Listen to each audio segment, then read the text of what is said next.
Is Total War Arena pay to win?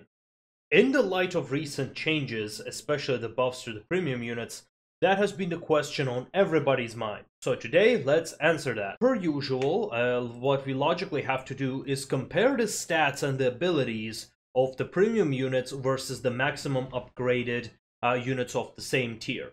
So, without further ado, let's begin. I'm not going to compare all of them, I'm just going to compare 3 of them, just to give you an idea whether the pay-to-win now exists. Do the premium units, are they as strong of the units as same tier, just having better abilities, therefore making it a pay-to-win?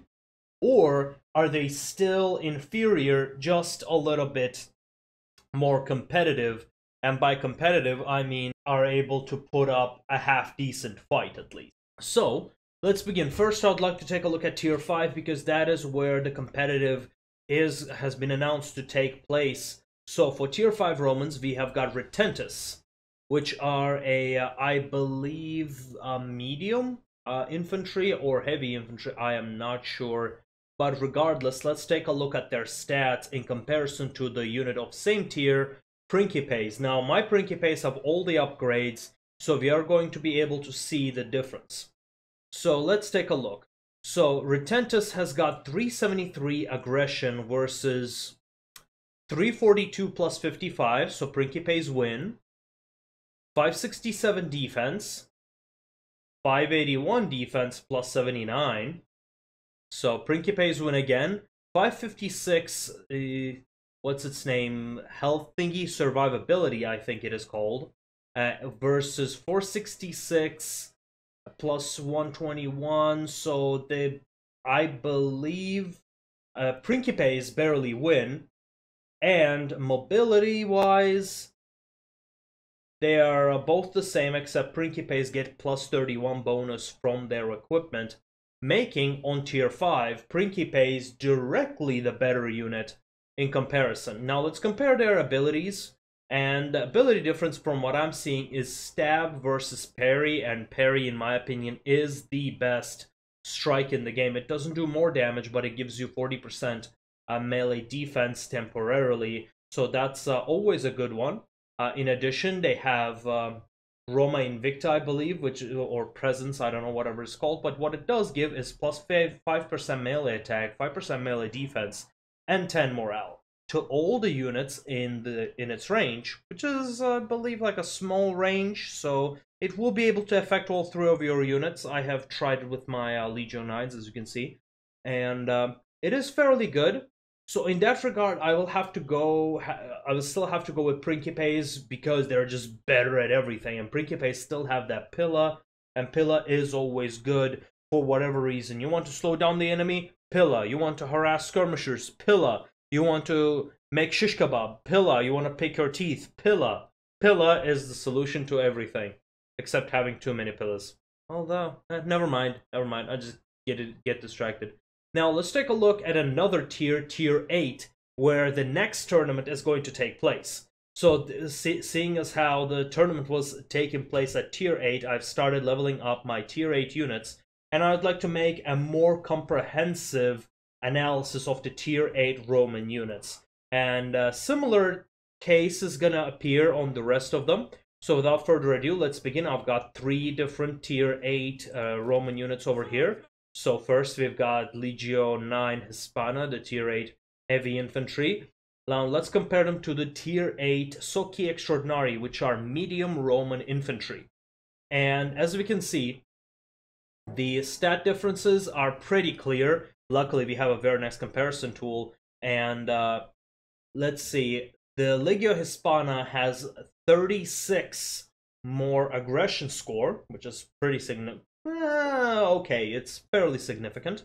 But in defense, they have got 105. So this unit, medium infantry, has got 105 more defense score, 46 more survivability score, and 116 mobility score, which is understandable because they're medium infantry. But, okay, so in this regard, let's compare their abilities. Tier 8 has parry, very nice. It gives you a 40% melee defense for 8 seconds and then gives you a speed debuff for 8 seconds. Heavy Pillar, not as useful as Medium Pillar, sadly. Let's see. In opposition of the abilities, we've got Vicious Strikes, which does a knockback, etc., but also increase melee weapon damage by 10%, which is fairly nice. I'll still have to prefer parry, though. And Roma Invicta is the ability that the tier 8s have. It gives 5% melee attack, 5% melee defense, and 10% morale. Which is, as I said, can be significant. You can pair it with, but I will still have to go with the sheer stat bonuses. I mean, 1 in 6, so that's around 15% difference in defense. 46, that's not that much of a difference. And besides, Roma Invicta is a temporary buff. Sure, it gives it to all of your allies for 15 seconds. I just don't think it's gonna change it that much. So medium infantry in a head-to-head combat might lose, actually. Depends on where they fight. On equal ground, I would say they would be almost equal. But here's the thing, though. The heavy infantry, under equal circumstances, always beats medium infantry, assuming they have timed their strikes right and everything. Now let's compare it to the correct one of the same type, Eagle Cohort. Now, this is the big comparison because the Eagle Cohort is the heavy infantry, so it's going to be a lot more accurate comparison. Now, let's take a look. From the looks of it, the Legio 9 has 57 more aggression point. Very nice, very nice. Let's confirm that with this. Yep, 468 plus 14. However, they have 195 defensive points, 128 survivability, and +1 more mobility. So that does kind of make a pretty clear difference that Eagle Cohort are better. Now let's take a look at their abilities, of course. They are very similar to the tier 8 mediums. They also have got Vicious Strikes, but they have this great ability called Raise Eagle. It lasts for 10 seconds, AoE of 20 meters, but it gives you +20 morale in comparison to the 10 morale of Roma Invicta, in addition to the melee attack and defense ones. I will have to go with Raise Eagle because back when I was grinding tier 8s, this ability has saved me multiple times from situations where I would otherwise be flanked. In addition, having 3 of these stacked together, you are able to give the confident bonus even if you are flanked under certain circumstances. It allows you to mitigate, like +10 will allow you to mitigate some, I don't know, fear, war cries, whatever, or morale debuffs that caused by losing your men. But Raise Eagle will bring that back up, allowing you to do a lot more for everyone. So I will have to go with Raise Eagle on this one. So far the upgraded units are winning, and mind you, I still don't have the full upgrades for my tier 8s. I still don't have the sword. I still don't have the better greaves, and Gallic, the better helmet.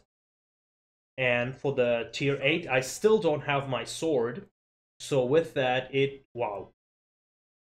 You know what I said, that these guys, tier 8 guys, actually lose in melee defense? Apparently when you upgrade them, the medium infantry actually has 60 more aggressive points. Right now I don't have any sword upgrades, so that does sway it. Definitely in both medium infantry and heavy infantry, upgraded ones are indeed better. Looks like the recent upgrade had only made these units a little bit more stand their ground against the higher tier units. Not able to win, not even able to compete, because when you say compete, what I'm thinking is, okay, they're going to be on the equal footing. So that's the 2 units. Now let's go for our last one. I would like to compare the stats for Greek spears between the Sacred Band and the Myrmidons. And of course, these units are vastly different and all.